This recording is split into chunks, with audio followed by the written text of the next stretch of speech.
नमस्कार दोस्तों, आइए हम 25 जून के करंट अफेयर्स लेकर के आपके सामने आए हैं जो एग्जाम के लिए बहुत ही महत्वपूर्ण होंगे। तो आइए हम देखते हैं हमारा जो आज का पहला क्वेश्चन है। जैसे कहा जाए हाल ही में, क्या कहा जाए कि हाल ही में लोकसभा का प्रोटेम स्पीकर। देखिए दोस्तों, जो प्रोटेम स्पीकर है यह शपथ दिलाते हैं। क्या दिलाते हैं? शपथ।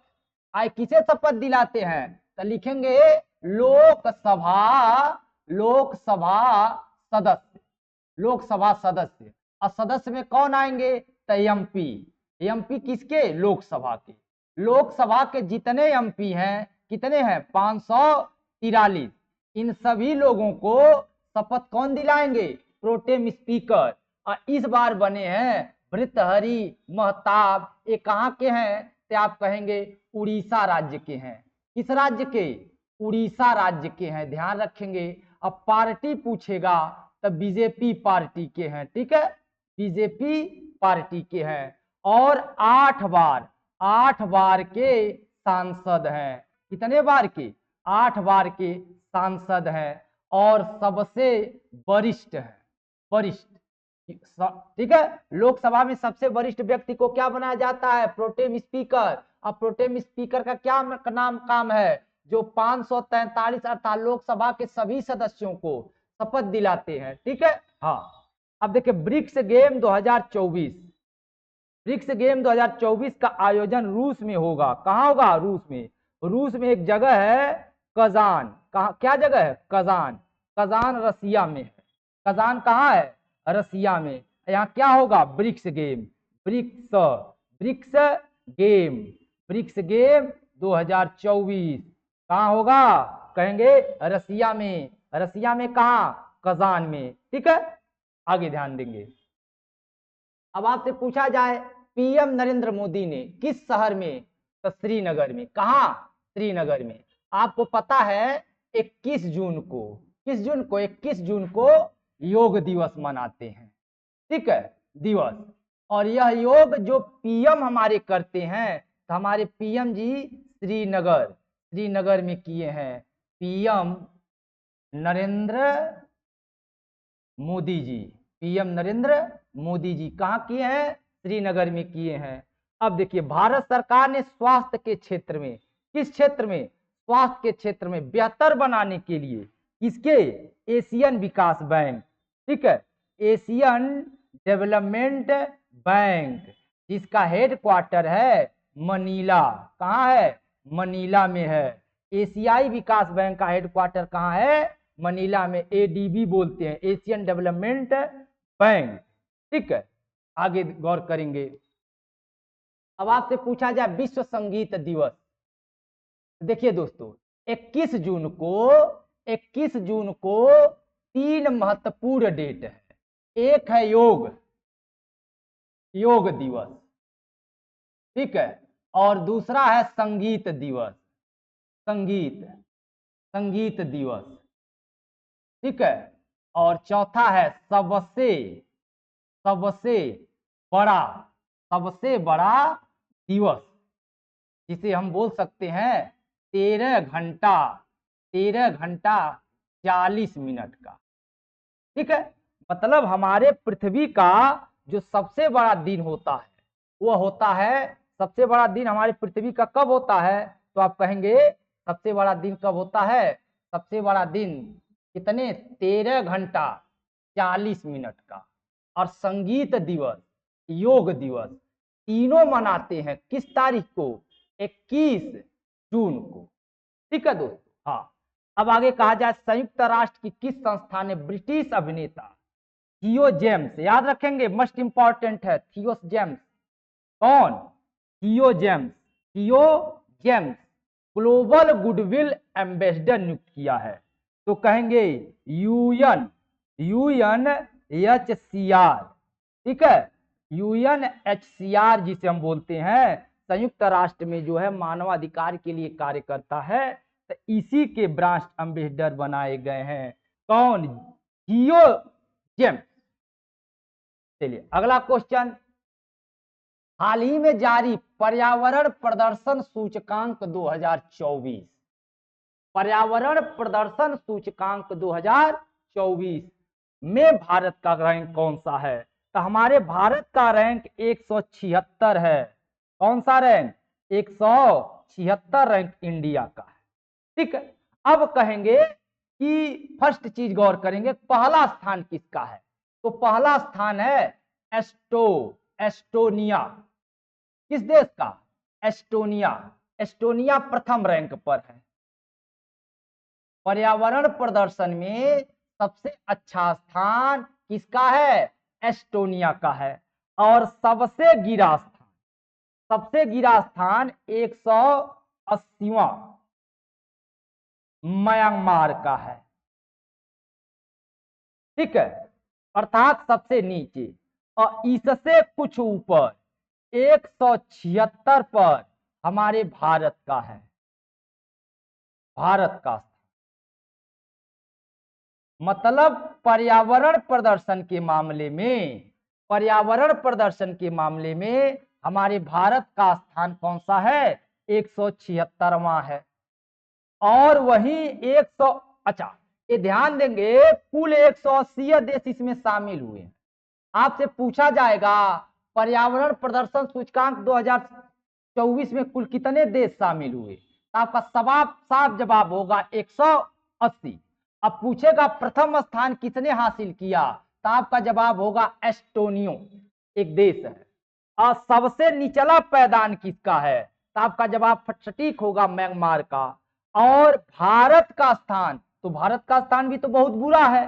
कितना है? तो भारत का स्थान 176। अब पर्यावरण प्रदर्शन सूचकांक से आशय का मतलब ये होता है कि 2050 तक जीरो कार्बन देश बनना। पर्यावरण प्रदर्शन सूचकांक का आशय क्या है? 2050 तक। कब तक? 2050 तक क्या? जीरो कार्बन देश बनना। तो इस दिशा में हमारा स्थान बड़ा बुरा है। ठीक है, आगे ध्यान। भारतीय रिजर्व बैंक अर्थात आरबीआई ने हाल ही में किस सहकारी बैंक का लाइसेंस रद्द कर दिया? तो पूर्वांचल सहकारी बैंक। कौन सा? पूर्वांचल सहकारी बैंक। पूर्वांचल सहकारी बैंक है गाजीपुर। कहा? गाजीपुर में।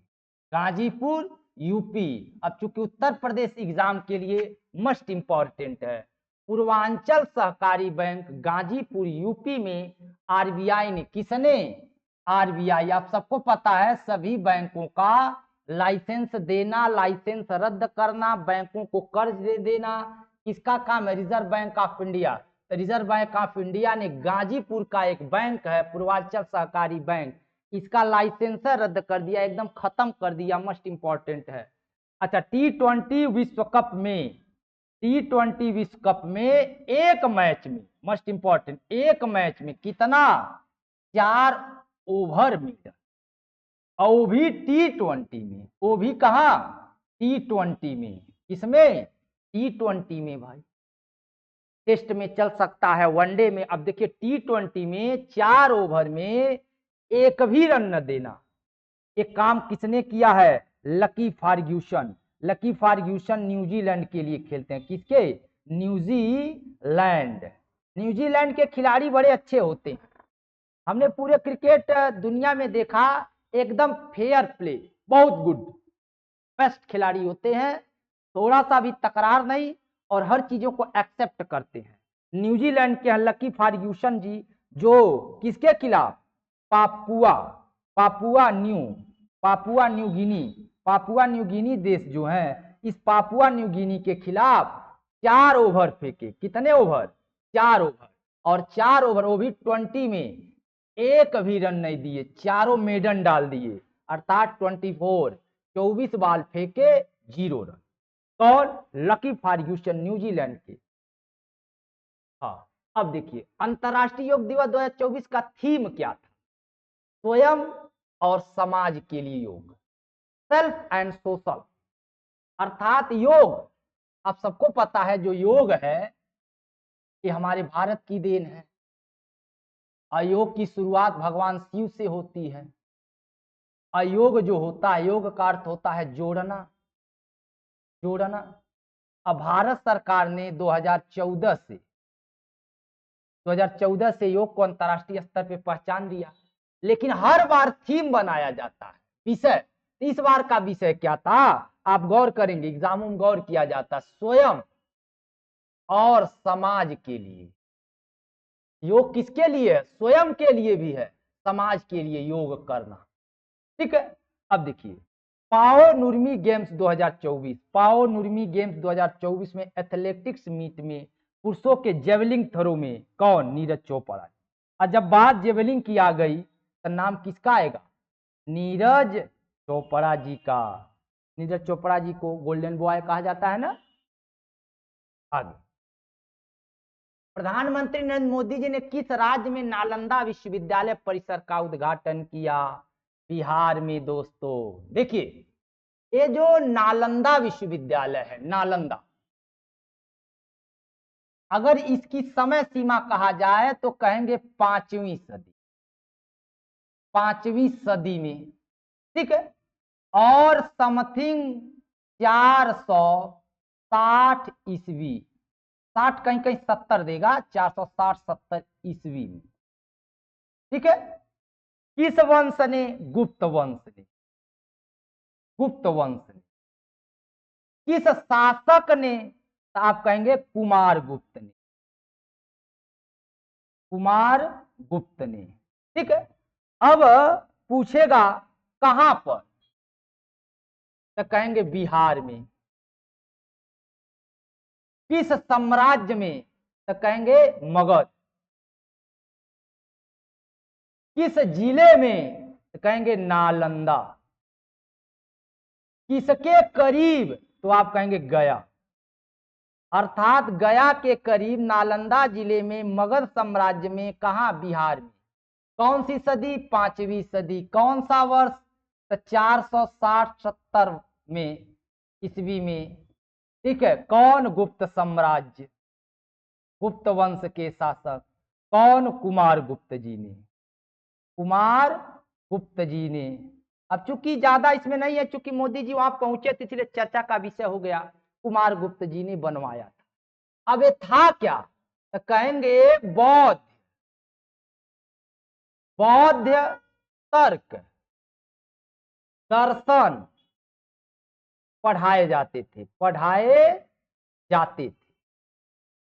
इसकी पहचान क्या है, यहाँ बौद्ध तर्क और दर्शन पढ़ाए जाते थे नालंदा विश्वविद्यालय में।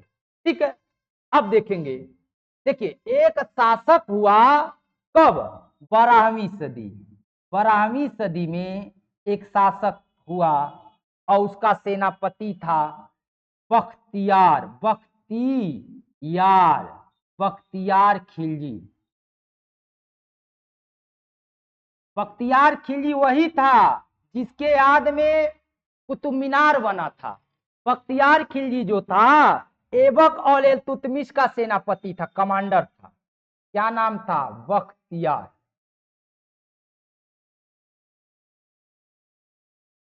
बख्तियार। ठीक है, बख्तियार खिलजी क्या था, तो आप कहेंगे बख्तियार खिलजी कमांडर था। किसका कमांडर था, ऐबक और इल्तुतमिश का। तो ऐबक और इल्तुतमिश ने आदेश दिया कि नालंदा विश्वविद्यालय को नष्ट कर दिया जाए, क्योंकि नालंदा विश्वविद्यालय से भारत में ऐबक को अपने धर्म, अपने साम्राज्य को विस्तार करने में दिक्कत होती, समस्याएं आती। इस समस्याओं को जड़ से समाप्त करने के लिए उसने नालंदा विश्वविद्यालय को जला दिया। और बताया जाता है इस विद्यालय में 90,000 पुस्तक थी।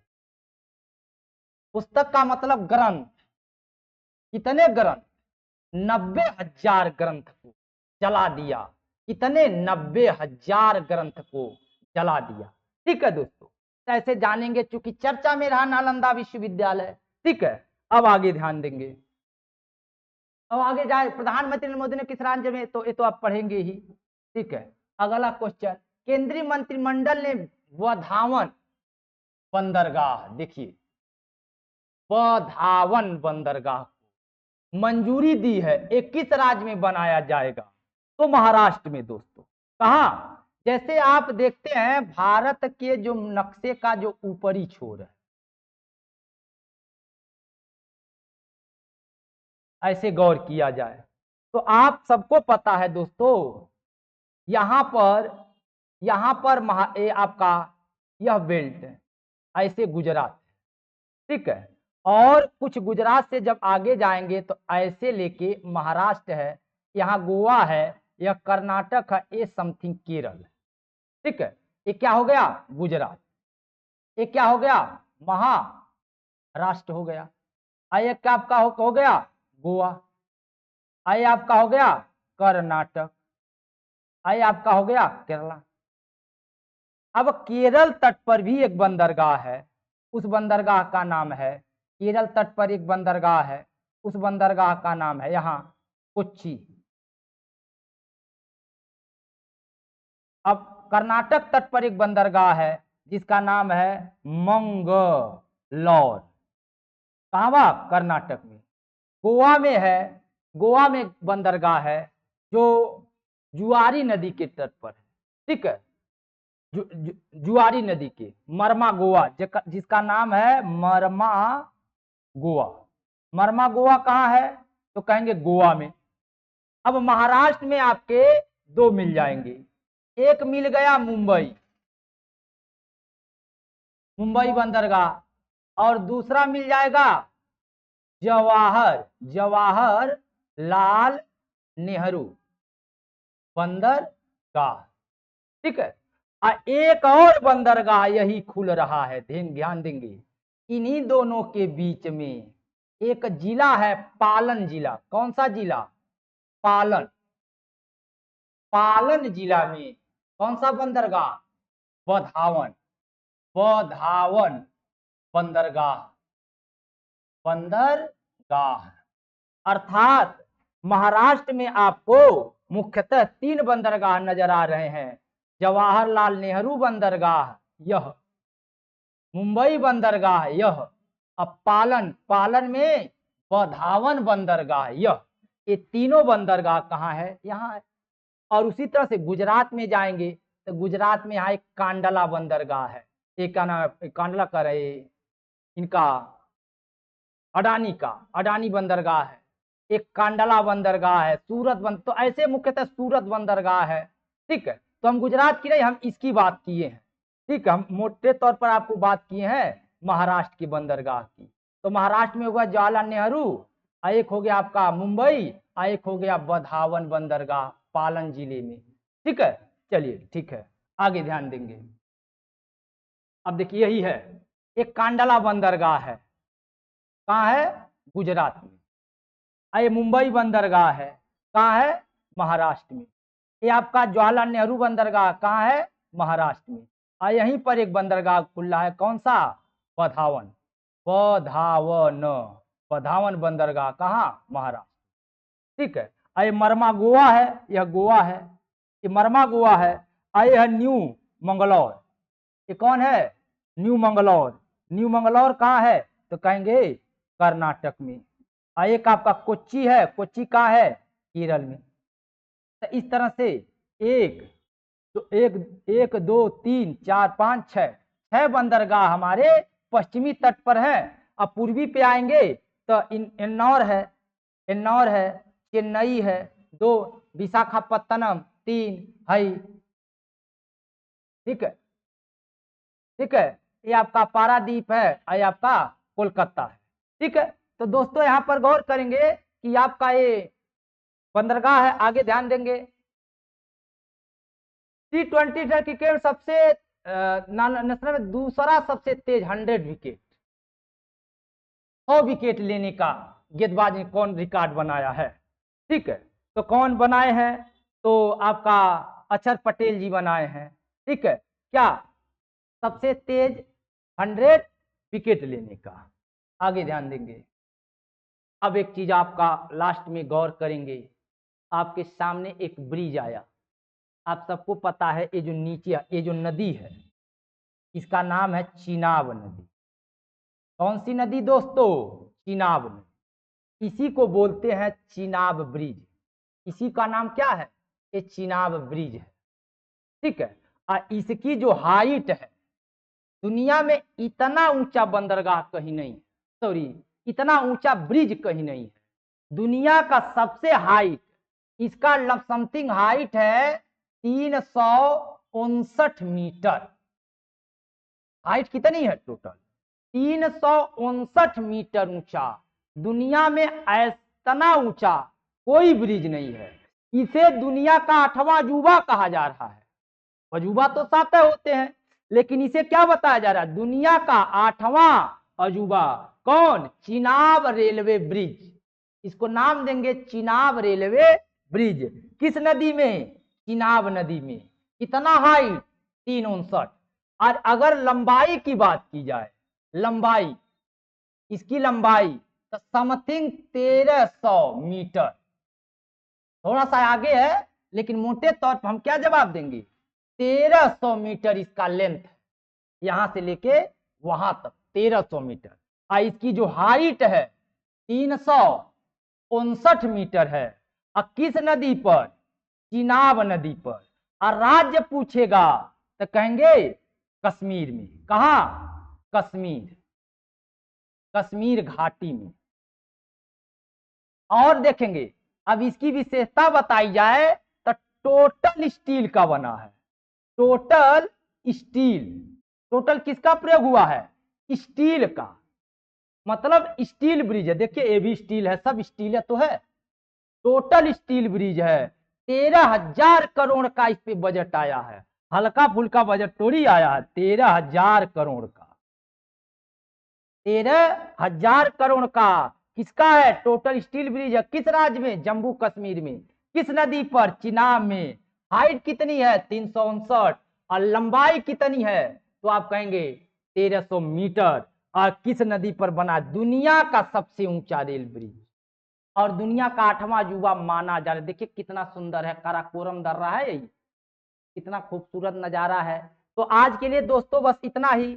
नेक्स्ट वीडियो में मैं फिर आपको जो 2 दिन में 3 दिन में एग्जाम से रिलेटेड, जैसे मान लिया जाए यूपीएसआई आरपीएफ जो लिखता है, हम उसे सेलेक्ट कर लेते हैं और सेलेक्ट करके आपके सामने लाते हैं, आपको अपडेट करते हैं, आपको स्मार्ट बनाते हैं। तब तक के लिए नमस्कार, धन्यवाद।